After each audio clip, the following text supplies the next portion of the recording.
Nefertari Vivi is the best example of how One Piece approaches politics. As we all know, freedom is one of the core themes of One Piece. Pirates are all free, and their conflicting philosophies help to explore freedom in its many issues. Naturally, since it's often expressed through civil rights, One Piece also explores the political realm of freedom. And in the Baroque Works saga, Vivi helps readers understand how covenants connect the sovereign to their people. That's why, in this analysis, I'm going to explore Vivi's character arc and explain how politics is born in promises. Before I get started, make sure to comment with your thoughts on Vivi. I'll pick my favorite and share it as comment of the week in the next video. This week's comment comes from Sam for shouting out Rockstar. If you'd like more One Piece and Dr. Stone analysis videos like this one, then make sure to subscribe and follow along with each week's video.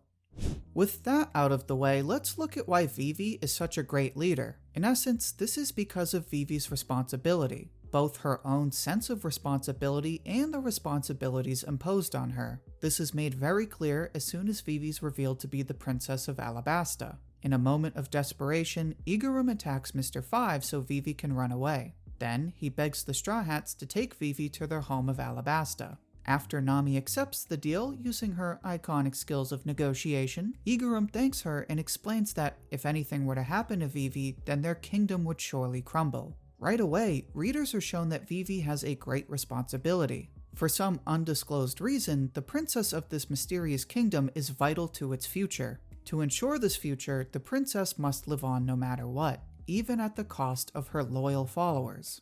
'Cause, you know, why not trust a 16-year-old with your kingdom? But later on, in a flashback following Little Garden, Eiichiro explains that Vivi's father, the king, is unable to save the kingdom. Afterwards, readers realize that this is because the people of Alabasta have come to question the king's intentions, and will only believe the story about Baroque Works if it comes from Vivi. Here, regardless of her own decisions, an overwhelming responsibility is imposed on Vivi by virtue of her position. Whether she is willing to accept it or not, Vivi's safety is now tied to the safety of her kingdom. But as we soon learn, Vivi takes a proactive role in her mission. As she explains to the Straw Hats, Vivi began looking into Baroque Works following rumors they were to blame for recent uprisings in Alabasta. When she turns to Eiichiro for help, the two of them decide to infiltrate Baroque Works and uncover the identity of their leader. Seriously, I don't know about you, but Vivi is certainly a lot more responsible than my lazy ass was at 16. She sees the people of Alabasta are in danger and, without anyone telling her to do so, takes it on herself to ensure their safety. By infiltrating Baroque Works, Vivi risks her own life so she can protect the lives of her people.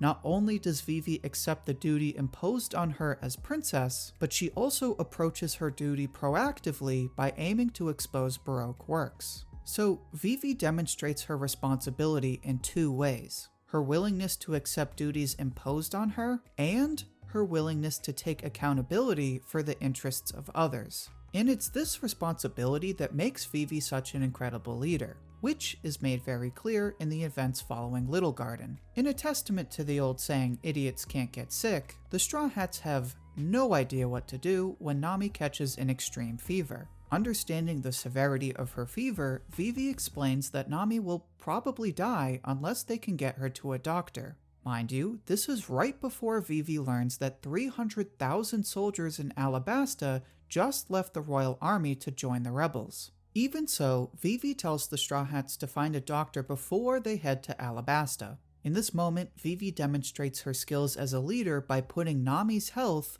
before her concern for Alabasta. And you utilitarians out there might complain that it's awfully irresponsible to save one life at the cost of millions. But let's just save that for another discussion. When they arrive at Drum Island, the Straw Hats are met by paranoid villagers who just got done dealing with Blackbeard. Unprovoked, they shoot Vivi and tell the Straw Hats to turn back. Luffy tries to attack the villagers for shooting Vivi, but she stops him and begs the villagers for a doctor. She then tells Luffy he's a failure of a captain and explains that getting the crew killed won't do anything to help Nami. Here, Vivi criticizes Luffy's impulsive response because he put his own selfish anger before Nami's safety. She also demonstrates her talent as a leader, again, by ignoring the fact that she just got shot in order to humor the paranoid villagers and get Nami the help she needs. And at the same time manages to give Luffy a nice little lesson in diplomacy. Mind you, not nearly as impressive as Nami's negotiation skills, but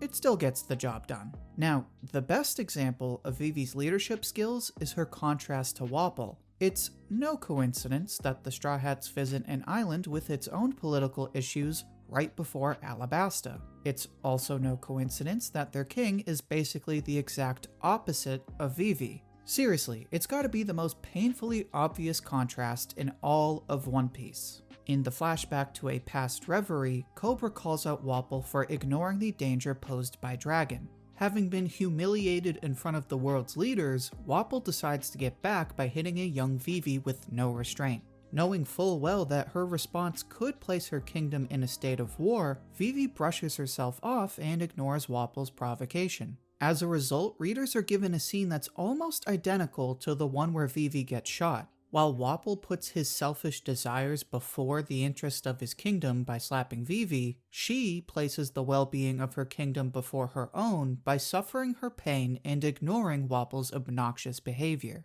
And this is why Vivi is a natural-born leader. Whether it be her friends or her kingdom, Vivi's desire to put the interests of others before her own leads her to become an incredibly responsible individual. But now we need to look at Vivi's weakness as a leader. Right now you might be thinking, well, wait a second, didn't you just get done explaining how great she is? And while you're absolutely right, that's actually sort of the problem. See, as soon as the Straw Hats leave Whiskey Peak, they're suddenly visited by our dear friend Robin. You know, cowgirl Robin, back when she had a cool pet turtle. Good times. Well, Robin basically came just to make fun of Vivi for taking on a criminal organization and trying to save an entire kingdom by herself. And like usual, Robin's got a pretty good point. As responsible as she is, Vivi's accountability only gets her so far. All those times she got slapped and shot, Vivi was under circumstances that she could actually control. Just don't be selfish and use diplomacy to act in the interest of others. But that diplomacy is basically useless against disillusioned rebels and a criminal organization that only seeks destruction.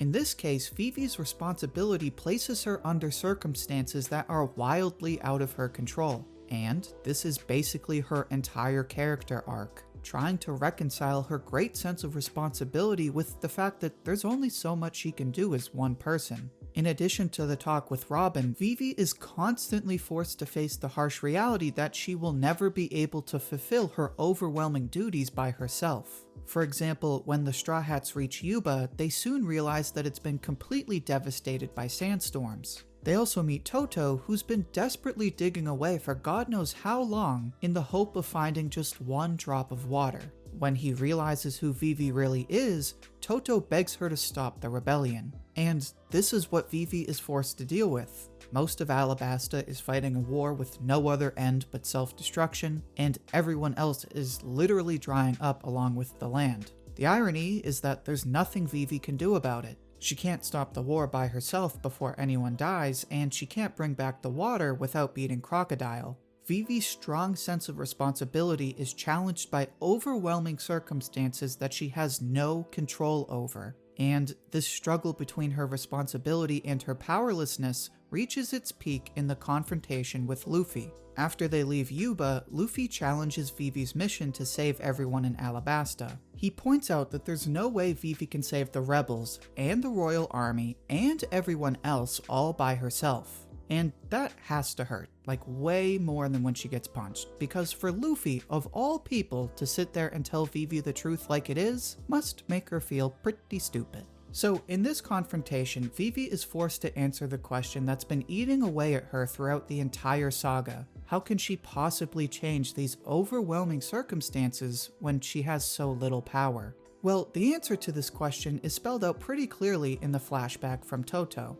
Koza, like the boss he is, storms the palace and demands Cobra to make it rain. The very plump Toto begs Cobra to forgive his son, but the king actually responds by promising to grant relief to their village. Still unhappy, Koza storms out and runs into Vivi, who seems to be about the same age. And at this point, readers are given an interesting parallel. Cobra and Toto, the noble and commoner from the older generation, and Vivi and Koza, the noble and commoner from the up-and-coming generation. And just like in the present narrative, each pair is forced to deal with overwhelming circumstances. The first example is this situation with the rain. Koza asks for rain, but Cobra explains that even a king doesn't have the power to change the weather. And while this one scene is pretty minor, it helps to reinforce the same struggle we see with Vivi. Facing overwhelming circumstances we have no power over. The same happens when the San gang is attacked by thugs. Vivi doesn't have the power to defend herself, and so she's forced to run away. Which is the exact same situation Vivi now finds herself in with the mission to stop Crocodile.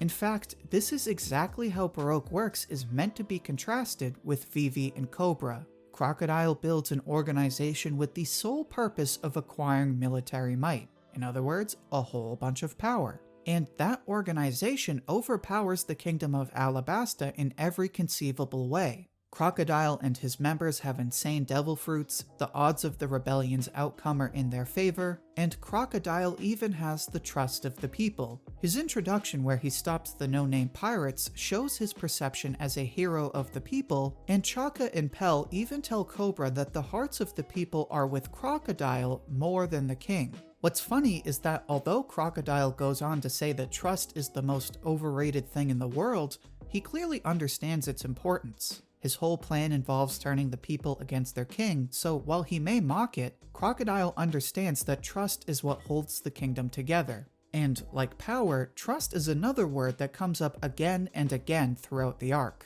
When Vivi finds Toto helplessly digging away, he tells her that he still trusts the king. And this is the contrast between Alabasta and Baroque works. Crocodile and his organization seek change through power, and Cobra and his people seek change through trust. Returning to the flashback, it's trust that binds Cobra to the people of Alabasta. And if you know anything about social contract theory, this should sound very familiar. Essentially, the people have the power to do and take whatever they want, but they're sick of always fighting, so they grant a share of that power to one sovereign. In exchange for certain exclusive powers, the sovereign promises to serve the people. Think back to the Senju and Uchiha clans. They fought, got sick of fighting, and decided to join together under one Hokage. Of course, this is a grossly simplified take on social contract theory, and I'm not even factoring in all the different perspectives, but the general principle fits perfectly in our example with Alabasta.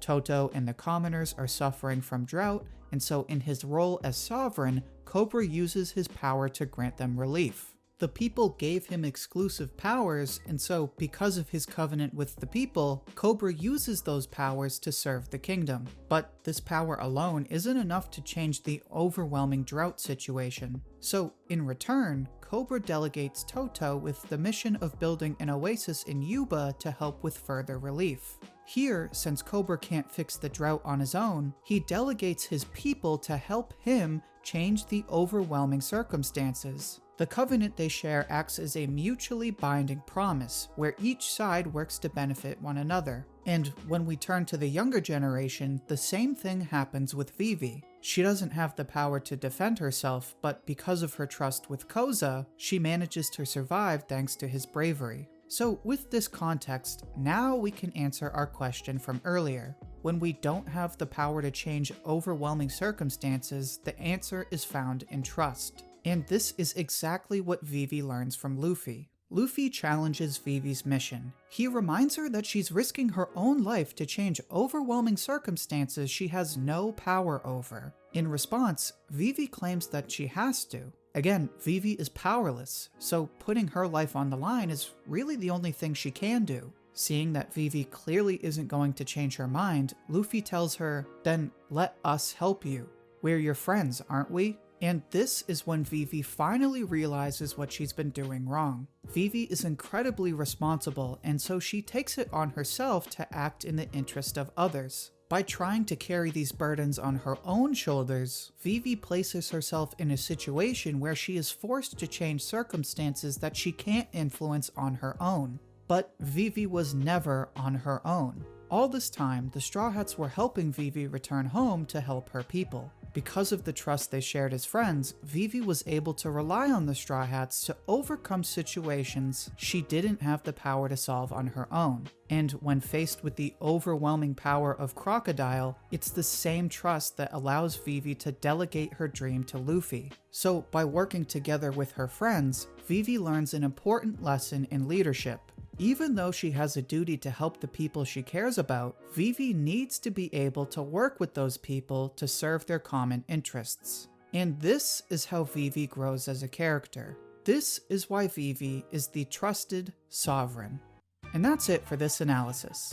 I hope you enjoyed this talk on one of my favorite characters in One Piece. If you enjoyed this analysis, then make sure to like the video. If you'd like more analysis videos like this one, then make sure to subscribe for weekly One Piece and Dr. Stone videos. Thank you for watching, and I hope to hear from you soon.